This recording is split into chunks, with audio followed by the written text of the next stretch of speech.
Minan nalaka wala nursilanna ma'aka bani Israil. Ketika azab itu turun, walamma waqa alaihimur rijsu. Ar-rijsu itu tafsirnya adalah azab yang disebutkan di ayat sebelumnya.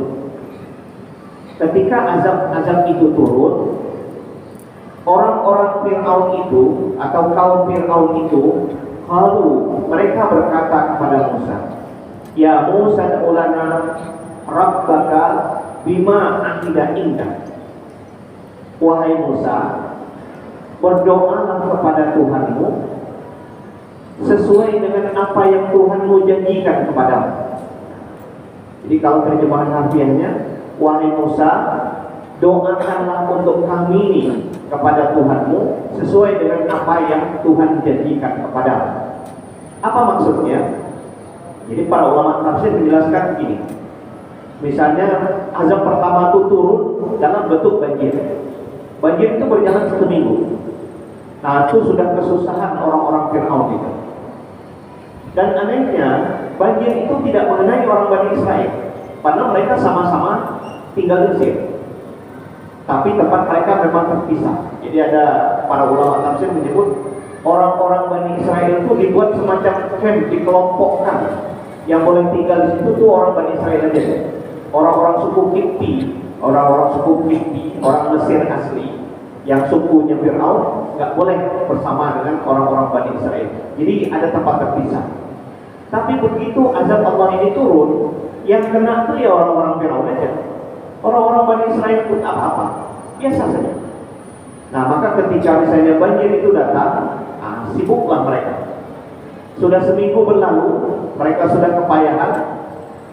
Ada ide di antara mereka itu. Coba kita datangi Musa, agar Musa berdoa kepada Tuhannya supaya diangkat azab ini. Jaminannya apa? Kalau nanti betul azab itu diangkat dari kita berjanji pada Musa bahwa kita akan membiarkan Bani Israel itu. Bawalah mau kemana? Kan dulu tuntutan Nabi Musa itu, agar dia bisa membawa Bani Israel itu pulang ke kampung halamannya, ke Kanaan di Palestina. Tapi sekali lagi, janji tetaplah cuma tinggal janji. Dan mereka tahu bahwa Allah memberikan keistimewaan kepada Nabi Musa kalau doa Nabi Musa itu pasti dikabul. Jadi mereka tahu betul dan mereka manfaatkan itu. Jadi setiap kali azab datang, udah selesai berlalu, mereka minta pada Nabi Musa, berdoalah Nabi Musa. Kalau kita lihat Nabi Musa itu terlalu baik, sudah 7 kali seperti ini datang berjanji, tetap saja lah Nabi Musa itu berdoa. Datang pertama, minta janji, tolong doa kepada Tuhan agar azab ini diangkat. Doa Nabi Musa. Tapi setelah selesai dan aman, tak menepati janji. Belakangan Allah datangkan lagi azab berikutnya. Udah sibuk lagi, datang lagi kepada Nabi Musa. Nabi Musa mau aja doa saja. Nah, sebegitulah seorang Nabi itu.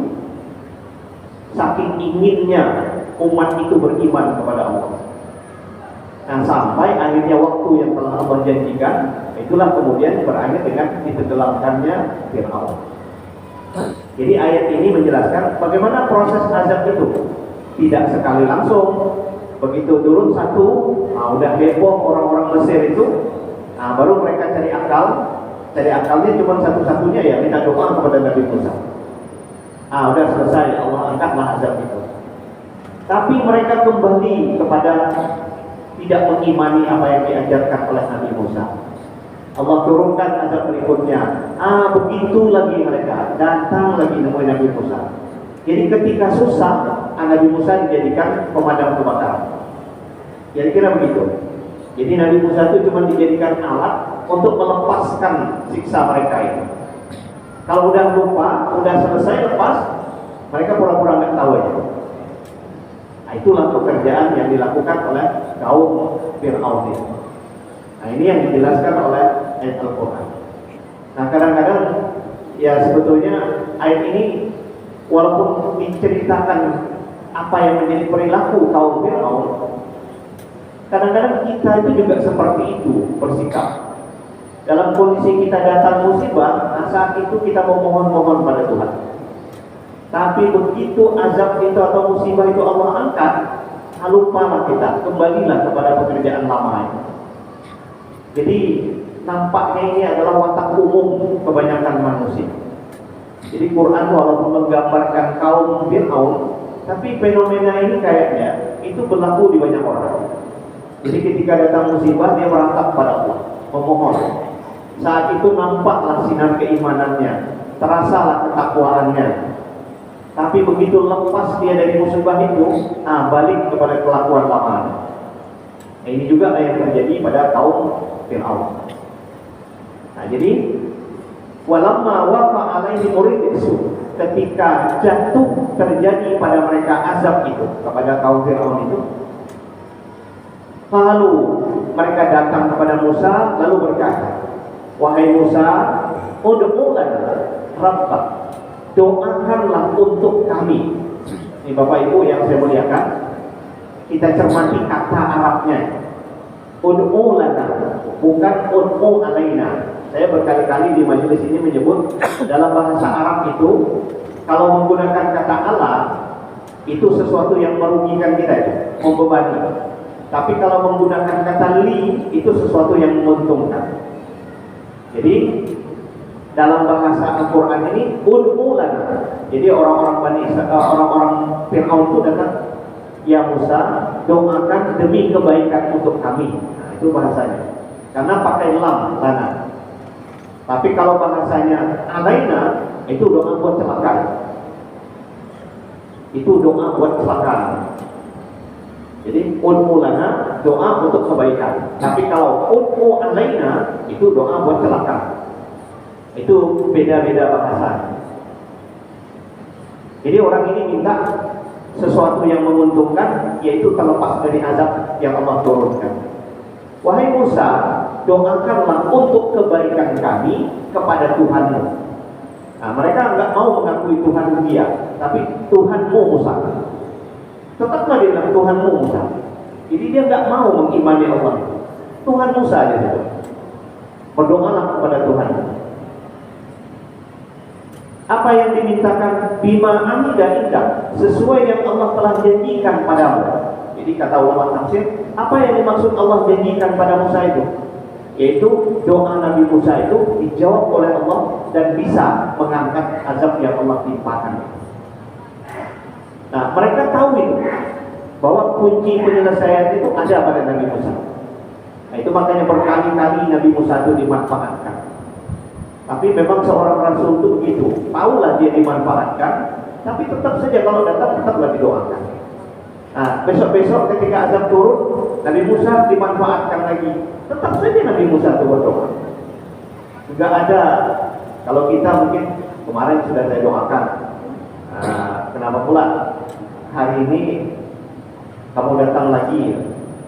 Karena kemarin kamu tak penuhi janji. Kalau kita mungkin jawab gitu, Nabi Musa tidak. Demi sangat inginnya, nah ini akhlak dan jiwa seorang rasul. Jadi nggak ada pendendam itu enggak.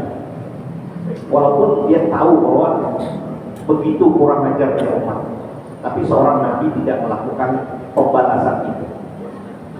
Nah, kalau kita nggak bakalan paham seperti ini. Tapi itulah yang akhlak semua nabi itu seperti itu. Bahkan ketika azab turun menimpa nabinya, kita sudah baca riwayat-riwayat dulu, bagaimana seorang nabi seperti Nabi Saleh ketika umatnya dihabisi dalam bencana besar itu, walaupun dia disakiti dan dicaci maki, tapi tetaplah Nabi Saleh itu merasa menderita. Dia sedih dengan umatnya, walaupun dia tahu umatnya itu tidak beriman pada Allah, wajar menerima azab. Tapi hati seorang nabi tetap saja sayang dengan umatnya. Nah, ini juga yang terjadi pada Nabi Musa. Jadi kata kaum Fir'aun itu, ya Musa, doakanlah untuk kebaikan kami kepada Tuhanmu, bima anidah indah, sesuai yang telah Tuhan janjikan padamu. Lalu apa tawarannya? Tawaran yang diberikan oleh kaum Fir'aun itu, la in kasyafta anna rijsa, jika engkau dapat dengan doamu ini mengangkat siksa yang Tuhan jatuhkan pada kami, la in kasyafta anna rijsa, jika dengan doamu itu nanti azab ini diangkat oleh Tuhanmu, apa yang kami janjikan padamu, lalu minanna laka, pasti kami akan beriman padamu. Ini janji beneran. Ini bahasa di mulutnya, pasti kami akan beriman padamu. Ini kan janji orang belum dapat, belum dapat apa yang dia mau, gitu. Lalu minanna laka, pasti kami beriman padamu. Dan yang kedua, walanursilanna ma'aka Bani Israil, dan kami akan lepaskan, kami gak bakalan siksa Bani Israil itu. Kami akan lepaskan Bani Israil itu untuk ikut bersama. Bawa mau kemana bawa? Nah ini jadinya. Tapi apa kemudian yang terjadi?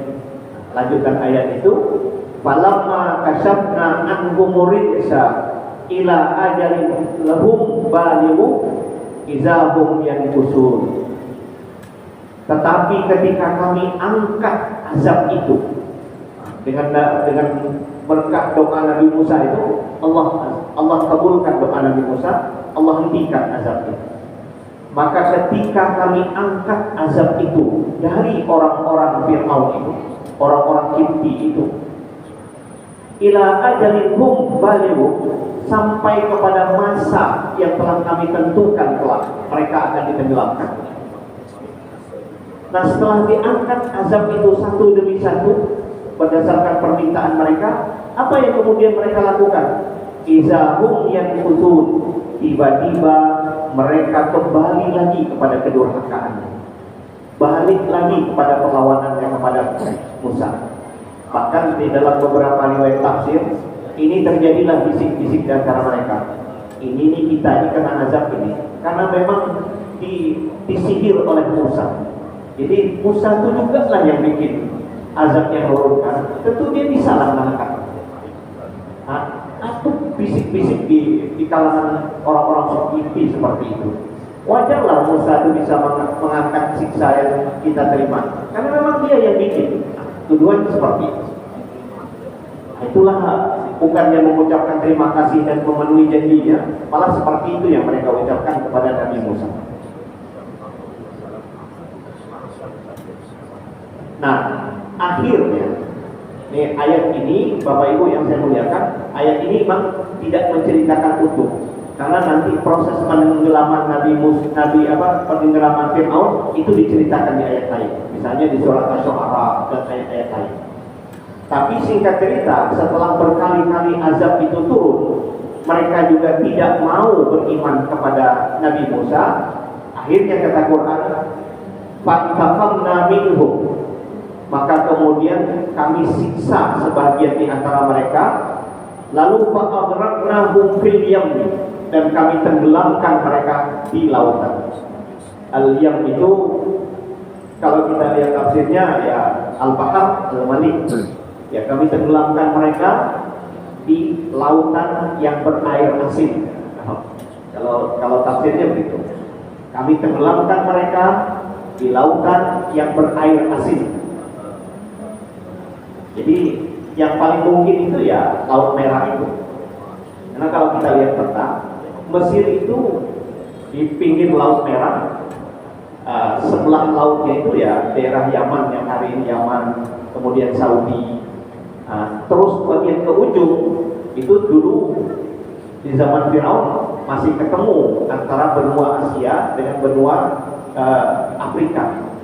Tapi hari ini kan kalau kita baca sejarah Mesir, itu kan di tahun 18-an ujung dari dua benua itu ditembus pakai terusan. Itulah yang dikenal dengan terusan Suez hari ini.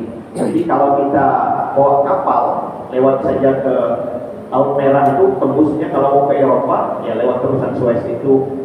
Di zaman dulu tuh masih nyambung. Itu sebabnya misalnya Musa dari Mesir bisa ke Palestina karena tanah itu satu tanah. Waktu Musa muda itu lari dari Mesir ke Palestina, kenapa? Karena masih satu tanah. Tapi karena yang kasus ini tidak, Allah memang perintahkan Nabi Musa itu untuk membuat jalan di laut. Jalan di laut, lautan tersibak. Kaum Nabi Musa melewati itu, tapi begitu Fir'aun dan bala tentaranya mengejar, sedang berada di tengah laut, Allah wahyukan kepada Nabi Musa untuk memukul kembali air laut itu, dan laut pun bertaut. Tenggelamlah Fir'aun di situ. Nah, makanya tadi kita sampaikan dalam khutbah bahwa ketika dalam proses tenggelam itulah Fir'aun baru mengakui dan dia beriman kepada Tuhan yang selama ini diimani oleh Bani Israel. Tapi tentu sudah sangat terlambat. Jadi batas iman itu berasa ketika napas belum sampai di tenggorokan, malam yugargir. Tapi kalau udah lewat ke situ, itu udah selesai. Makanya Quran menjawab, al-ana waqad asaita min qablu. Sekarang aja kamu baru beriman. Kemarin-kemarin itu kamu durhaka aja.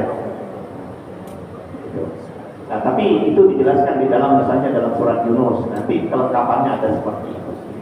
Tapi kembali ke ayat ini, setelah berkali-kali azab itu Allah turunkan, tidak juga berubah Fir'aun dan kaumnya. Fantaqamna minhum, maka kami siksa sebagian mereka. Wa aghraqnahum fil yam, maka kami tenggelamkan mereka di lautan.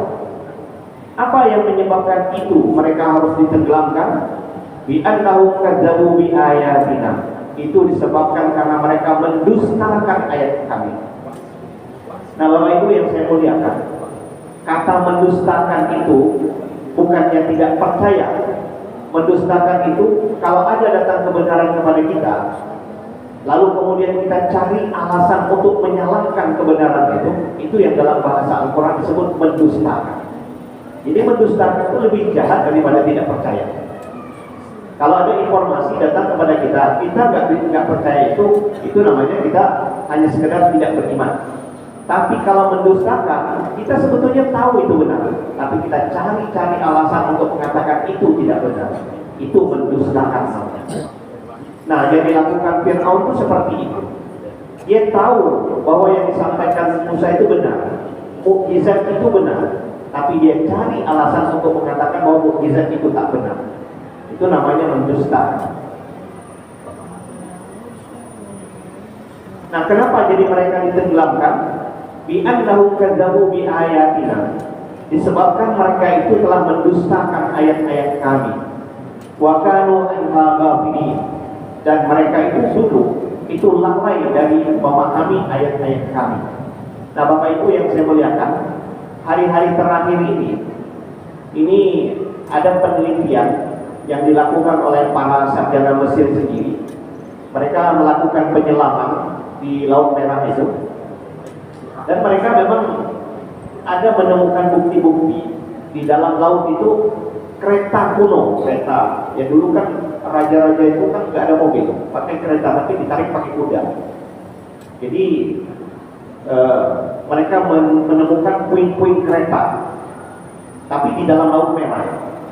Oleh hari ini kan ilmu pengetahuan itu cukup maju, jadi diangkat puing-puing itu, diuji, ada alat untuk menguji kalau kayu seperti ini di usianya berapa tahun, itu bisa diuji.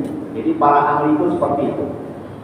Jadi kalau ada misalnya batu nisan ini umur berapa, itu bisa diuji berapa tahunnya. Kertas yang ditulis di zaman sekian ratus tahun yang lalu dengan alat itu bisa diuji. Oh, kertas model ini adanya di zaman itu bisa diuji. Nah, beberapa kereta kuda itu mereka bawa, mereka uji, dan hasilnya adalah prediksinya tahun itu sama dengan tahun di mana Fir'aun menjadi penguasa Mesir. Ramses II. Fir'aun itu Ramses II. Bapaknya itu Ramses I. Ramses I, Fir'aunnya Ramses II. Cuman gelar raja-raja Mesir itu waktu itu namanya Fir'aun. Ya, kalau sering saya contohkan, kalau kita di Indonesia misalnya Hamengkubuwono 1, 2, 3, 4, 5 sampai 10. Nah, seperti itulah. Jadi biasa gelar-gelar raja-raja seperti itu. Nah, ini yang dijelaskan oleh Allah berkaitan dengan azab yang Allah turunkan itu. Nah, setelah Fir'aun dan kaumnya ditenggelamkan itu, apa yang kemudian Allah sampaikan? Ini janji dulu yang Allah ucapkan kepada Musa, bahwa mudah-mudahan Allah akan menghancurkan atau mengalahkan musuh-musuh Bani Israel. Nah, setelah Fir'aun dibinasakan, terjadilah kekosongan pemerintahan di Mesir. Nah, maka kemudian dijelaskan oleh ayat berikutnya, wa awrasna qauman ladzina kanu yustad'afun masyariqal ardi wa maghribaha. Dan kami telah wariskan kepada kaum yang dulu mereka tertindas. Jadi bumi Mesir setelah sepeninggalan Fir'aun, maka kemudian orang-orang Bani Israel bisa hidup tenang dan mereka kembali bisa menguasai bumi Mesir. Nah, Bapak Ibu yang saya muliakan, Mesir yang kita sebut, kalau kita menyebut hari ini Mesir, mungkin kita hanya membayangkan negara Mesir hari ini. Tapi Mesir pada zaman Fir'aun itu sudah mencakup tanah Palestina sampai ke Syria. Jadi kerajaannya besar sekali.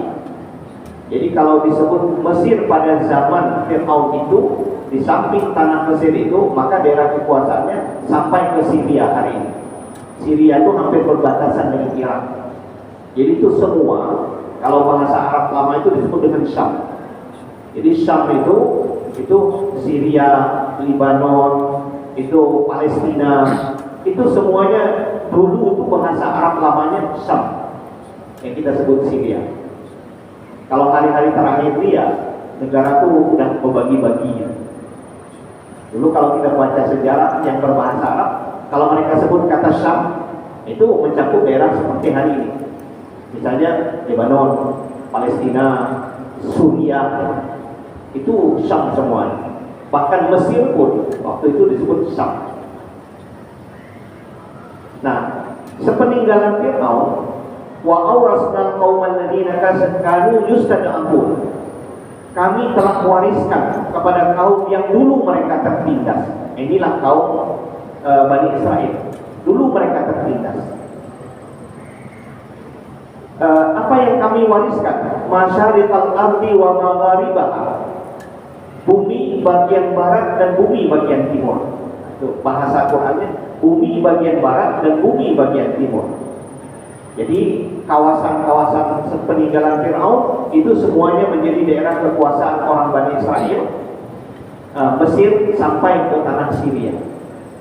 Itu maksudnya bumi bagian barat dan bagian timur. Allati barakna fiha, yang bumi-bumi tersebut kami berkati di dalamnya.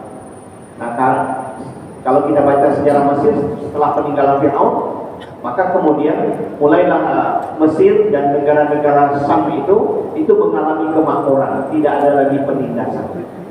Jadi mereka bisa berdagang, membuka daerah-daerah perdagangan dengan Yunani misalnya. Itu terjadi sepeninggalan Fir'aun.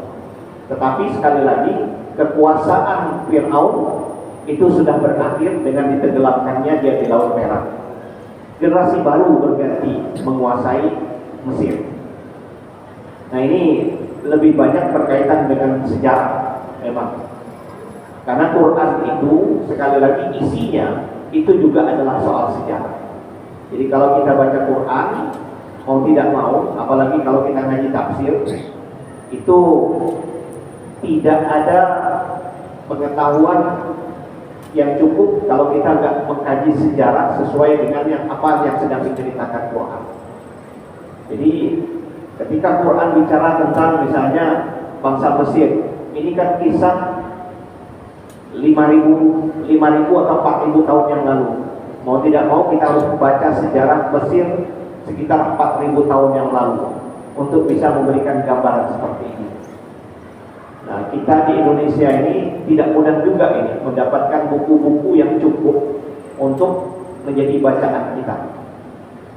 Kecuali kalau kita mungkin sekolah di Mesir, itu bisa saja datang ke museum-museum mereka dan bukti-bukti itu ada di perpustakaan mereka, itu bisa belajar dan sekaligus membuktikan apa yang dijelaskan oleh Al-Quran. Tapi kalau kita di sini, ya pengetahuannya sangat terbatas untuk menjelaskan apa yang dijelaskan oleh Al-Quran. Nah, dengan telah ditenggelamkannya Fir'aun dan kemudian Mesir dikuasai oleh orang-orang Bani Israel, apa yang kemudian Allah sebutkan? Wa tammat kalimatu rabbikal husna ala Bani Israel bima sabaru. Telah sempurna janji Tuhan yang dulu diucapkan kepada Musa, bahwa nanti mudah-mudahan Tuhan akan memenangkan kamu atas musuhmu, di ayat berapa ayat yang lalu itu. Nah sekarang kata Allah, kami sudah penuhi janji itu. Wa tammat kalimatu rabbika, sudah sempurna janji Tuhanmu yang terbaik, wahai Musa, yang telah Allah janjikan kepada orang-orang Bani Israel. Nah, apa yang menyebabkan Allah memenuhi janji itu? Bima sabaru. Ini ada pelajaran buat kita. Allah salah satunya akan memenuhi janji yang Allah berikan kepada kita adalah jika kita sabar menghadapi ujian. Bima sabaru. Dan ini juga terjadi ketika umat Islam perang Badar dengan kaum Quraisy. Jumlah umat Islam hanya sekitar 300-an, tapi berhadapan dengan orang yang jumlahnya 3 kali lipat, sekitar 1000. Nah, waktu itu Nabi Muhammad dijanjikan oleh Allah, dibayangkan oleh Allah bahwa sepertinya kemenangan akan kamu peroleh. Itu sebabnya Nabi Muhammad mendesak kepada sahabat-sahabatnya, mari kita keluar ke Badar. Padahal sebagian sahabatnya ngeri. Masa ya kita cuma bawa pasukan 300, yang dihadapi itu 1000, itu hitung-hitungan militer udah pasti kalah. Tapi Nabi seolah-olah sudah dibayangkan oleh Allah kebenaran itu ada di depan mata. Tapi kata Rasul, syaratnya ada, kalian harus sabar menghadapi cobaan. Dan ternyata para sahabat sukses waktu itu, dan kemenangan yang Allah janjikan terjadi. Nah ini juga disebutkan. Kenapa kemudian Allah betul-betul tenggelamkan Fir'aun itu? Jawabannya adalah bima sabaru. Karena mereka memang sabar menghadapi derita yang ditimbulkan oleh Fir'aun. Wa damarna ma kana yasna'u Fir'aun. Dan Allah juga menghancurkan. Wa damarna. Nah Bapak Ibu yang saya muliakan, saya berkali-kali kalau membaca khutbah seringkali menggunakan wadamir a'da'ati. Ini kata damara itu dalam bahasa Arab. Itu kalau kita numbuk batu sampai jadi tepung, itu yang namanya hancur pakai damara. Jadi hancur sehancur-hancurnya. Itu dia. Jadi bahasa Arabnya seperti itu. Jadi kalau saya seringkali wadamir a'da'ati, hancurkanlah musuh-musuh agama. Nah itu doanya itu sebetulnya terlalu keras ya, terlalu keras. Hancurkanlah sehancur-hancurnya. Wadamir a'da'ati. Nah ayat ini juga menggunakan kata itu. Kata Allah, ini Fir'aun dan semua yang dia lakukan itu sudah Allah hancurkan sampai ke akar-akarnya. Wadabarna ma kana yasna'u Fir'aun wa qaum.